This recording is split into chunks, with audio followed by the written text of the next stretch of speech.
tentar acelerar para não atrasar a gente. Bom, no nosso último encontro, acho que eu já me apresentei, né? Eu sou a Sharon Simon, sou professora na Rutgers, sou diretora do Engaging Lab e principal investigadora do Brain NJ Study, o Brazilian Aging New York, New Jersey Study. E no nosso outro encontro, a gente perguntou para vocês sobre temas no formulário que as pessoas tinham interesse, e memória apareceu muito, né? Como um tema que as pessoas querem saber mais, o que fazer no dia a dia, o que é memória. Então a gente resolveu trazer um pouco esse tema para vocês.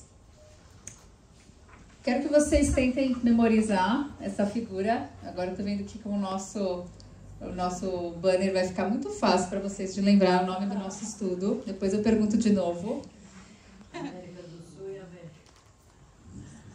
E o que é memória, né? O que afinal é memória, né? E é importante a gente começar a falar sobre memória dizendo que memorizar é mais do que lembrar, né?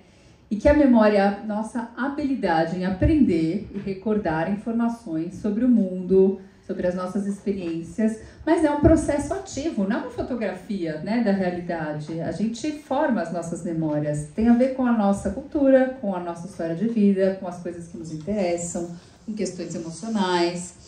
É considerado um armário, né, um álbum mental, como a gente vai arquivando as informações que a gente recebe ao longo da vida, na infância, adolescência, idade adulta, maturidade. Envolve uma modalidade diferente de informações visuais, né? O que a gente vê, o que a gente escuta, as palavras, cheiros, sabores, e nos dá a noção de tempo, né? De continuidade, de identidade, né? O nosso sentido, a narrativa sobre quem a gente é também, não é só sobre aquilo que a gente apreende do ambiente que a gente está. Eu gosto muito dessa frase do filósofo Norberto Bobbio, que fala: nós somos aquilo que lembramos. Então, quando a gente pensa nos sinais de demência, quando a gente pensa no adoecimento do cérebro e dificuldades importantes de memória, isso vai afetar o comportamento, isso vai afetar a personalidade, a identidade das pessoas. E o processo de memória, de memorizar, ele começa muito antes da lembrança. Então, na neurociência, a gente divide o processo de memorização em 3 grandes fases. Então, ela começa com a atenção e a recepção da informação. Então, vocês estão aqui me escutando e querendo aprender algo que eu estou falando, vocês estão focando toda a energia de vocês e atenção para aprender uma coisa nova, né? Então, esse já é o começo do processo de memorização. E aí, essa informação vai sendo processada e arquivada no cérebro, e quando a gente quer resgatar, a gente vai lá e lembra aquela informação.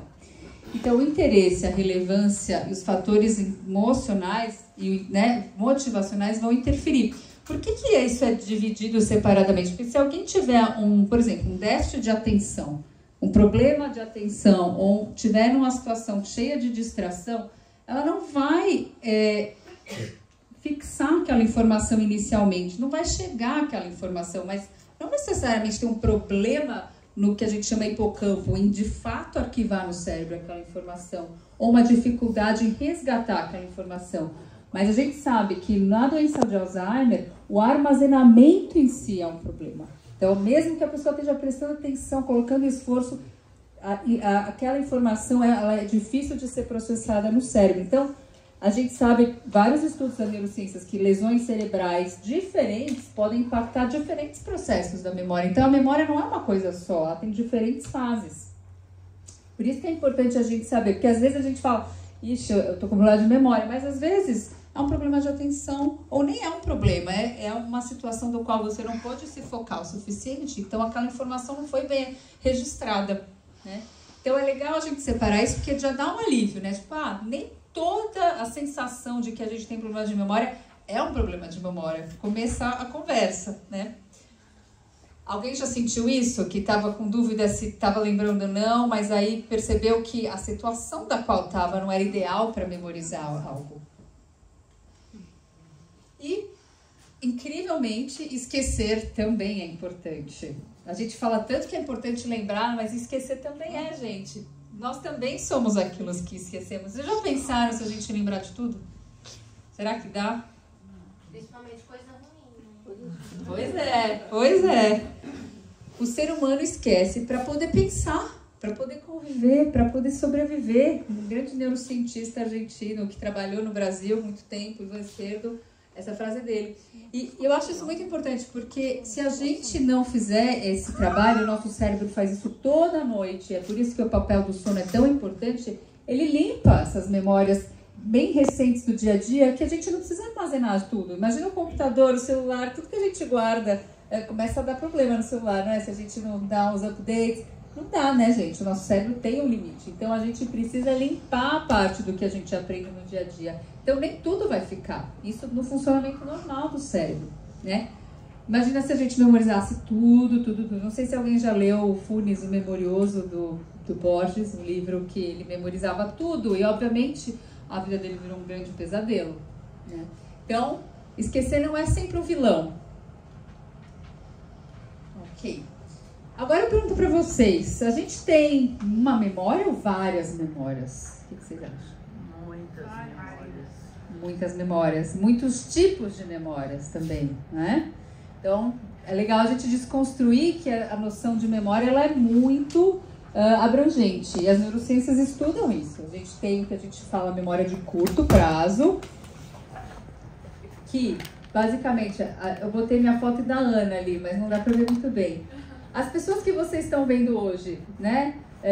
Desde coisas que a gente memoriza novas por pouco tempo. A placa do carro, na hora que a gente vai estacionar o carro, nome de alguém novo, né? Aqui a gente colocou dicas para quem não se conhece, embora eu veja que várias pessoas aqui já se conhecem. Número de telefone já não vale mais, né? Porque tá tudo no celular, mas números novos de telefone é difícil a gente lembrar em geral. A gente sabe os que a gente já sabe há muito tempo, ou os mais importantes, os compromissos, as to-do lists, as listas do dia a dia, onde guardou objetos, conteúdos novos que a gente acaba de aprender. Alguns são muito relevantes, eles vão virar memória de longo prazo, alguns não, né? Decorar a placa do carro, de um carro novo que você vai estacionar, um carro alugado, você não precisa lembrar disso, né, na sua vida. E essas memórias, de novo, podem ser de várias modalidades sensoriais, auditivo, visual, etc. E tem as memórias e aqui é importante que a tecnologia tenha ajudado muito a gente aqui, né?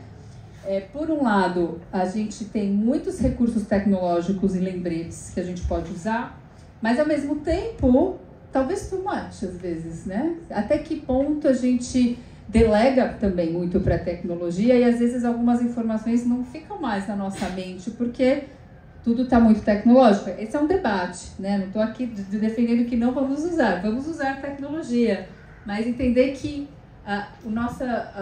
tem uma parte da memória de curto prazo que ela continua aqui, que é tipo, amanhã eu preciso fazer isso, amanhã tem o médico, amanhã eu preciso lembrar de fazer aquilo, eu posso usar um lembrete, mas aquilo também está aqui acontecendo, né? E as memórias de longo prazo, declarativa ou explícita, que a gente chama, são as memórias dos fatos da própria vida, né? A nossa história, né? O nosso álbum mental da nossa infância, as nossas experiências de vida, tudo que tem a ver com a nossa história, né? E tem a memória semântica, que tem a ver com fatos históricos, conhecimentos gerais, significados das palavras, dos conceitos. Então, se eu perguntar, o que é aquela estátua lá? Quem sabe? Todo mundo sabe, né? Rio de Janeiro, Cristo Redentor, né? Agora, tem algumas memórias que também de fatos históricos que trazem emoções mais fortes, né? Algumas por esporte, emoções agradáveis ou desagradáveis na política, que depende dos posicionamentos. Então, se eu perguntar para vocês, quem são essas pessoas? É que não dá para ver direito. A Rebeca, todo mundo sabe. Ali não dá para ver, mas é a taça de 94, quando o Brasil foi pentacampeão. E ali a Kamala e o Trump, dando as mãos. Então, essas são informações sobre o mundo geral, sobre atualidades. Isso é o que a gente chama de memória semântica, né? Então, a gente sabe o nome dessas pessoas, porque a gente está o tempo todo consumindo informação, notícia, quem é, quem não é, o que está acontecendo no mundo. Mas a gente também tem as informações não declarativas, implícitas, que é a memória do como fazer, né? As habilidades, as ações automatizadas, andar de bicicleta, dirigir, isso também faz parte da nossa memória. E quando a gente tem esse tipo de memória afetada, a gente sabe que a gente tem um problema ainda maior, porque são coisas que, né, muitas vezes as primeiras dificuldades de memória são as de curto prazo, algumas informações de longo prazo, mas essas muito motoras são as memórias que mais ficam, né? Aquela história, você aprendeu a falar andar de bicicleta, não esquece nunca mais, né? Então, como vocês podem ver, nosso cérebro processa vários tipos de memória o tempo todo, de curto prazo, longo prazo, que envolvem motricidade. E a cognição muda com o envelhecimento? Então, acho que a gente já falou um pouco disso hoje. A primeira mudança cognitiva com o envelhecimento não é a memória. É a velocidade do processamento, o ritmo do nosso cérebro e a nossa capacidade de não se distrair. E isso é importante porque quando a gente pensa nos processos de memória, isso vai atrapalhar a nossa atenção. Então, muitas vezes, no envelhecimento normal, às vezes a gente demora um pouco mais para aprender uma informação, ou a gente demora mais para resgatar, mas isso é normal do envelhecimento, a gente pode ficar um pouco mais lento. E a gente sabe que isso acontece antes dos 40 anos. O ritmo, a velocidade do raciocínio muda quando a gente é jovem ainda, né? Então, conhecer a nossa memória e conhecer os tipos de memória e usar estratégias de forma intencional, sair do piloto automático, é fundamental. Porque aí a gente pode entender o que atrapalha a memória e o que a gente pode fazer em relação a isso. Ok, o que atrapalha a memória? Se eu disser para vocês que tudo isso e muito mais atrapalha a memória, eu vou ler aqui para vocês, o que eu posso dizer é muita coisa atrapalha a memória. Então, antes da gente concluir que tem uma doença em curso, a gente tem que fazer um mapeamento de tudo isso, né? Motivação, quanto eu estou afim, quanto eu estou interessada em aprender aquilo, mesmo que aquilo é importante. A atenção, como eu falei, a alimentação, ela tem um impacto sim. A gente sabe que o excesso de consumo de alimentos ultraprocessados não é bom para o cérebro, isso pode sim afetar o funcionamento cognitivo. Exercício físico, então a máxima, o que é bom para o seu coração é bom para o seu cérebro, ela vale aqui. A gente sabe, principalmente o exercício físico aeróbico, ele tem um impacto na cognição importante. Falta de sono, de fato, a falta de sono vai atrapalhar, assim, principalmente se isso for frequente. De novo, como a Ana mencionou, a gente não controlar doenças de base crônicas como pressão alta, diabetes, colesterol, isso tem impacto na memória. Uma lesão, uma doença cerebral que não Alzheimer, algum tipo de histórico em relação a isso também pode atrapalhar a memória no decorrer do envelhecimento. Medicações, isso é importante, ainda mais quando a gente pensa em algumas medicações para dormir. Então, por isso que é importante, antes da gente concluir ou ficar assustado com alguma falha, a gente ter um mapeamento disso, inclusive com algum profissional de saúde, para entender se essas coisas estão afetando. Ansiedade, estresse, como a gente falou, depressão. Então, muitas vezes a gente interpreta, né, o susto e problemas de memória, mas às vezes são outras coisas. Então, como eu falei lá no começo, a memória não é perfeita, tudo bem falhar. Nós vivemos num mundo denso de informações. A gente está consumindo muita informação o tempo todo. A gente está num estilo de vida que a gente está muito estimulado a multitask. E se a gente multitask, a gente não aprende direito as coisas que a gente quer. É um desafio dos nossos tempos, né? E quando se preocupar? Que nem a Doreen e a Cheryl falaram, o impacto no dia a dia. E importante, tá na dúvida, né? Busca um profissional. Não fica nessa dúvida sozinho. Busque uma avaliação cognitiva, neuropsicológica, um profissional de saúde, né? Não tenha medo de ser avaliado, porque não tem, assim, nada melhor do que você poder entender o que está acontecendo com você, porque senão você não tem ação, por mais que seja difícil esse enfrentamento. Enfim, eu vou pular esse slide, que eu acho que não vai dar tempo. Mas vamos pensar o que a gente pode fazer para melhorar no dia a dia a nossa memória. Que eu acho que todo mundo tem essa pergunta. O que eu faço, então? Né? Tem alguns truques, né? Tem algumas estratégias, sim, que a gente pode implementar. E às vezes a gente já faz isso intuitivamente, às vezes não. Então vamos falar um pouquinho. As neurociências estudam o que a gente chama de as estratégias internas e externas de memória. O que seria isso? De novo, vale todo tipo de informação, visual, auditiva, verbal, sensorial, emocional. As estratégias internas são nossos esforços mentais de associar informação, de conectar com uma sensação, uma emoção, ficar repetindo para si mesmo alguma coisa que quer lembrar, não posso esquecer tal coisa, e depois de um tempo, não posso esquecer de fazer isso. É um recurso que a gente faz, às vezes, intuitivamente. Falar em voz alta o que você está fazendo. Essa é uma estratégia que parece boba, mas ela é tão importante. Eu até vou falar mais, mas eu posso já dar esse exemplo. Coisa boba, né? Tu tá botando uma chave em algum lugar, você falar em voz alta. Tô guardando essa chave na primeira gaveta da escrivaninha. A hora que você fala em voz alta a sua ação, você manda a mensagem, não só visual do que você está fazendo, né, para o seu cérebro, mas auditiva, você está escutando o que você está fazendo, e verbal. E você obriga a prestar atenção no que você está fazendo. Então, esse tipo de estratégia de falar em voz alta o que você está fazendo, ela é simples e muito eficiente. Criar imagens visuais do que você está fazendo. Então, se eu disser para vocês, mostrar uma figura e falar... Ou falar só assim, decore o par verbal elefante, grama. Depois eu falo assim, elefante, qual foi a outra palavra? Grama. Mas e se eu falar para vocês, agora decore o par verbal, né, as duas palavras rosa, bolsa. Mas cria uma imagem visual, imagina uma bolsa cor-de-rosa, toda enfeitada, toda bonita. E eu falar, rosa. Provavelmente vocês vão falar, bolsa, vocês estão vendo aquilo, né? Ou se você imaginar o elefante em cima da grama, quando alguém te pede para memorizar uma coisa que não tem muito significado. Ou o nome de alguém, né? Quanto mais imagens visuais puder criar sobre uma informação que vocês precisam lembrar e que ela não faz muito sentido, maior a chance de você resgatar.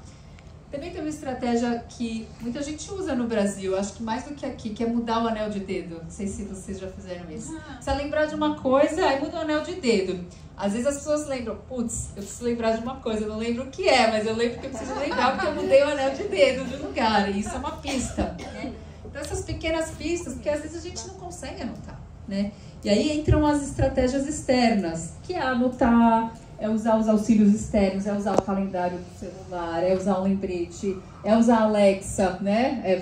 Ter esses recursos de lembrete auditivos, post-it em todo lugar, WhatsApp. Tem gente que tem próprio WhatsApp individual agora para arquivar informações, você manda o WhatsApp para você mesmo. Então tem cada vez mais tecnologia para isso, mas é a junção desses dois grupos de estratégias que vão tornar mais eficiente. Então eu pergunto para vocês, quais estratégias vocês usam no dia a dia de vocês? Vocês já pensaram sobre isso? Vocês planejam isso no dia a dia ou é intuitivo? Eu vou fazendo do jeito que dá, né? Quanto mais vocês planejarem isso, maior a chance de vocês terem sucesso em lembrar as coisas. Isso vale para qualquer idade. Então a gente precisa finalizar, né? Eu vou ser rápida. Eu vou falar esquecimentos, 5 grandes grupos de esquecimentos comuns e estratégias práticas. Tempo, a gente está interessado. Tá bom, gostei. Então tá bom. Nem sempre a gente tem uma oportunidade de pegar essa questão. Nós queremos aproveitar. Tá bom, então não vou correr. Não vou fazer, tá bom. Olha, fiquei feliz em ouvir isso, hein? Eu também. Como é que é? Depois a gente vai ter uma professora de dança e balé fazendo um alongamento com todo mundo também, tá? Tá bom, legal. Doreen, Cheryl, how is the Portuguese? Oh, I got everything. Really? I'm so impressed. How is the Portuguese? Every once in a while, I basically followed you. Okay. every once in a while, a word will pop up. It's, oh my God, I know what that is. But I can't connect it to anything else. But I can tell by the. Ok, that's good. Próxima vez a gente faz letras maiores, né? A gente tá um pouquinho pequena as letras, né? Mas tudo bem. Bom, acho que vocês sabem o nome dessa moça aqui, né? Nessa foto aqui. Né? Esse aqui tá fácil, né? Parece, né? Então, lembrar o nome de alguém. Gente, esse é sempre um grande tópico no mundo dos esquecimentos mais comuns, né? Então, quando vocês vão conhecer alguém, claro, esse evento a gente botou o nome, né, para facilitar e tal. Mas vocês estão numa situação social, com um monte de barulho em volta, conhecendo um monte de gente ao mesmo tempo. Uma estratégia muito simples é falar em voz alta de novo o nome, né? Então, por exemplo, Marsália. Desculpa. Por exemplo... Ficou mais difícil. Seria mais difícil. Por exemplo, prazer, Sharon. Prazer, Ah, Marsália, prazer. Só que você repetir o nome da pessoa, em vez de só falar assim, oi, tudo bem? Você já está dando uma dica a mais para o seu cérebro. E você pode até, mais uma vez, no meio da conversa, falar, Marsália. Você está... como se você estivesse reforçando o caminho dos neurônios sobre aquela informação. Você está fortalecendo aquela memória. Uma vez eu aprendi, o coletivo não aparece e sempre deu certo. Quando a pessoa me apresenta alguém, aí Sharon. Oh, Sharon? Exato. Sim, prazer, Sharon. Exato. Então, seu nome é Sharon. Eu falo 3 vezes. 3 vezes. Eu nunca mais. Aí, tá aí o segredo. E você sabe que você pode fazer isso assim na sequência, mas se você esperar mais 1 minutinho ou 2 e fazer de novo, fica ainda mais. Né? Fica mais coisa. E hoje em dia a gente tem outros recursos, né? Que as próprias redes sociais. Às vezes, né, você conhece um monte de gente, é super importante memorizar. Vai para a rede social, estuda mesmo o nome daquelas pessoas, volta para nome, volta para o rosto, para o nome. Você pode estudar aquela informação hoje em dia com as redes sociais e realmente fortalecer aquela memória. Ainda mais se o componente social, memorizar o nome de pessoas, é parte do seu trabalho, da sua vida, né, de forma que isso tem um impacto ainda maior, né, o esquecimento. E tem algumas estratégias de associação mesmo, né, que têm sido estudados. Então, por exemplo, esse rosto aqui dessa moça, então o rosto que tá branco e preto, não tem muitas pistas de cor, né? Então, assim, isso foi um estudo feito de associar a característica com uma pista verbal e o nome da pessoa. Não é tão fácil criar essas associações, mas a gente, quando põe esforço em fazer isso, a gente também aumenta a chance de memorizar. Desde associar com alguém que tem um nome parecido. Eu vou lembrar o nome Sofia, porque Sofia é o nome da minha filha. Então, gravei, fiz uma associação. Aqui, essa foto. O cabelo tá para um lado, um topete grande, aí a pista, topete, o nome é Odete. Então, tem um pouco esses caminhos e vale tudo. O que servir para a memória para fazer link, vale. Né? A criatividade, às vezes a gente se sente que é meio silly, né? Meio boba, essas coisas, mas o que vale para a memória, vale para a memória. Onde parei o carro? Quem nunca? Quem nunca? E hoje em dia a gente tem aplicativo, que a gente pode botar o tag no carro, tem um monte de recurso tecnológico, né? Eu uma vez esqueci onde eu parei o carro no estacionamento da Disney. Achei, mas foi um sufoco. Então, uma estratégia que a Doreen mencionou, que é olhar, a hora que você para o carro, você olha para trás, sabe? Assim, parei o carro, em vez de sair indo para frente, você já olha para trás, você já mapeia onde você tá, tenta achar referências visuais, tenta olhar o nome da rua, já faz o caminho que você faria de volta para o carro, você já olha, né?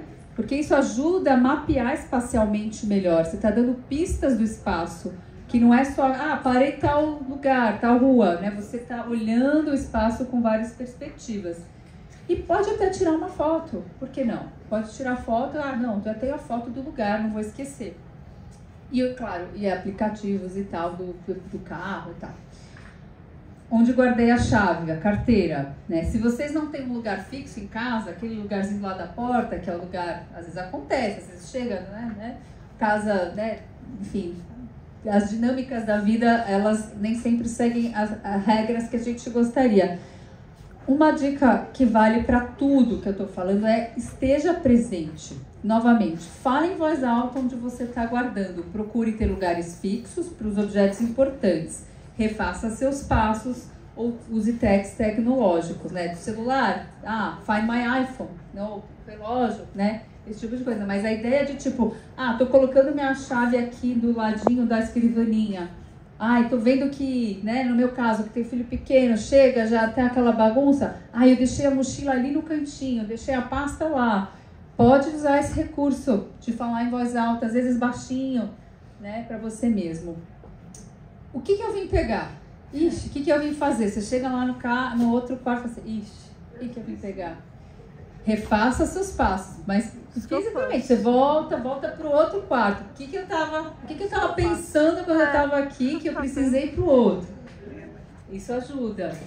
E o sinal importante é quando todas essas estratégias não ajudam. Aí é um sinal que a gente precisa se preocupar.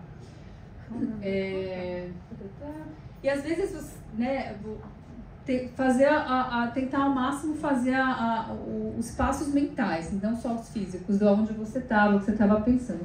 E a sensação de ponta na língua, né? A palavra estava ponta na língua. Ai, tá quase, ai, não lembro, ai, o que era, tá ali, tá quase. Então, uma estratégia é tentar achar letras, né? Fazer o abecedário mesmo, em voz baixa ou em voz alta, tentar achar uma letra, ou sons, ou buscar associações, imagens mentais que podem estar relacionadas. Pode até fechar o olho e falar, o que vem na minha cabeça? O que está vindo? E às vezes vem alguma imagem que tem a ver com aquele raciocínio, porque o cérebro, ele funciona assim. A gente tem uma associação de imagens que estão acontecendo, e às vezes uma delas é